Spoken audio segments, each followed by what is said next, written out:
93-year-old resident Bob Skinner, who says that care workers are the forgotten heroes. And Bob, let's start with you. It is wonderful to have you on the programme, Bob. Tell us what your care workers are doing for you during this really difficult time and how much you appreciate what they're doing. Well, we couldn't be luckier.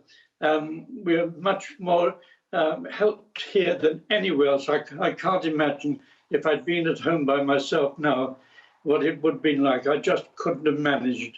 I've been here nearly a year, and it's been absolutely brilliant. These are very hard times. Most of us here, obviously, are old. It's a residential home, and to be in Sunrise is great. We get care every day. The staff, they're not staff, they're friends. And we've got no worries. Life is as normal as it can be, in fact. We're old, all of us are old, between 80s, and the oldest is 103. And so we've been through bad times, especially war times, for example. But it's nothing like today. It's nothing at all. It's worse than it's ever been, and we've got to get through it. And we're getting through it because of the marvellous service that we're getting. The carers, they are friendly all day, from morning till night. The whole staff here the same. And they're running and giving us reassurance. I couldn't praise them high enough. It's wonderful to be safe, and insured, to reassured, and to know what's going to happen here. They keep us in touch with what's happening and their plans. And entertain us evening. I've even learned to play bingo.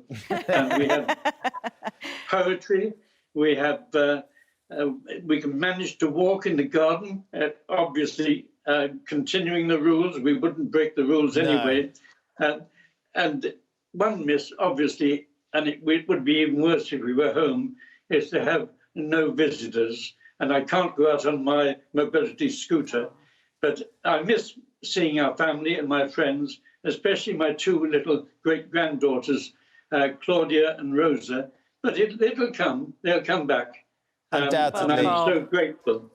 Clearly, Bob, it sounds like you are being looked after wonderfully, which is the story that we're getting from lots of people who are getting in touch with us today. Let's come to you, Nadia, because, of course, you're a Labour MP, but you've gone back to your former job. So you're sort of seeing both sides of this, the political side of it and the difficulty that the government have in implementing some of the issues around coronavirus, but also Frontline in that care system. Bob's getting extraordinary care, and the care workers are going above and beyond for all of the people, but they're under extraordinary pressure, aren't they?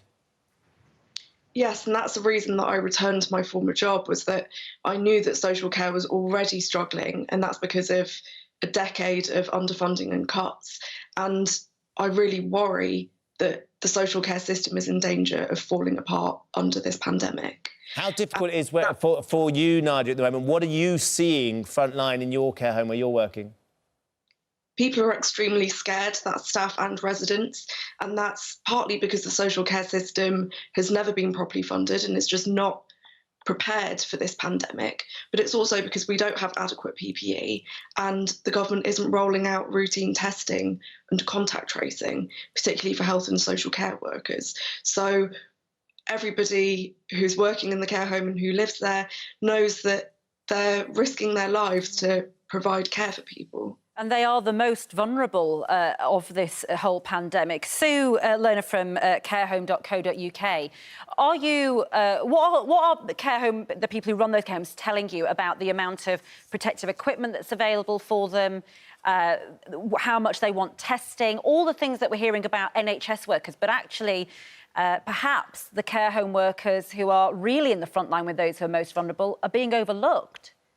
Yeah, definitely. I mean, we're hearing stories all the time about they're running out of PPE. They're scared because they can't practice social distancing, and they're looking after people 24 hours. A lot of them have gone into lockdown with the care home residents. They've left families. There's one care home I know of in Lincolnshire where a member of staff's left a 3-year-old to go and live with residents. So, I mean, they're making incredible sacrifices. and they're not getting the proper protective clothing. It's awful. It's really awful. We will put that to the Health Secretary, who we're going to be speaking to in a few moments, to see if that can be extended, because clearly there is a dramatic need. There is lots of people, Sue, around the country who are keen to help, and as we know, there are lots of family members, as you've just been pointing out, that can't go and see their loved ones who are in these care homes. Is there anything that the public can do to try and alleviate some of that pressure, to help in some way? Yes, definitely. There's a few things. There's financial help, obviously. There's Care Workers Charity, which is trying to raise £1 million to help care workers who haven't been forced to self-isolate. We've got a button on carehome.co.uk where you can donate. There's also volunteering. Care homes are short of staff at the moment. There's another on our website. You can see which care homes need volunteers. And then residents, obviously, as Bob was saying, they can't see their family at the moment. It's a very hard time for them. So a lot of them are doing video calling to stay connected. So there's things like, if you've got old tech, like tablets or iPads, maybe you could donate these to care homes. And also letter writing. Many have partnerships with schools and nurseries, and they're obviously having these they've got these links so they can do drawings and letters, and they love receiving things from children. But there's also Postcards of Kindness campaign, which is very good, and you can write postcards to care homes. Thank you for that. That's all really useful information. Lots of people, obviously, we know, have volunteered and want to help. And they've got time. And they've got time to do it. Nadia, just to you before we end with Bob. Is it possible to put, politics aside and give an assessment of what you think and how you think that Matt Hancock did yesterday, and the plan to have 100,000 tests by the end of April? The plan is fine, but we need details of how that's going to be delivered, because currently we've only done 100,000, just over 100,000 tests. We're doing a tenth of the testing that Germany's doing. In order to contain the spread of this virus and keep key workers safe, we need mass testing and we need PPE now, because we're seeing the death toll of NHS staff rising. We know that if this doesn't happen immediately, that it will be us next.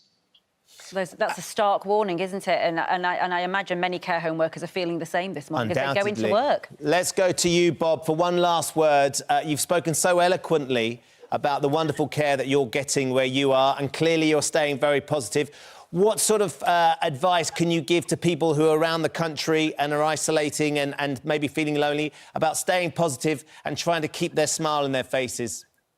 Well, keep calm, be grateful for all the help you're getting. And these millions of people are getting help, and particularly with our carers, they've got their own problems, they've got their own families. Think about people like them who are doing such a magnificent job. Well, I can't imagine the carers have a moment's hesitation in coming in to look after you. Bobby, you're an absolute pleasure to have around.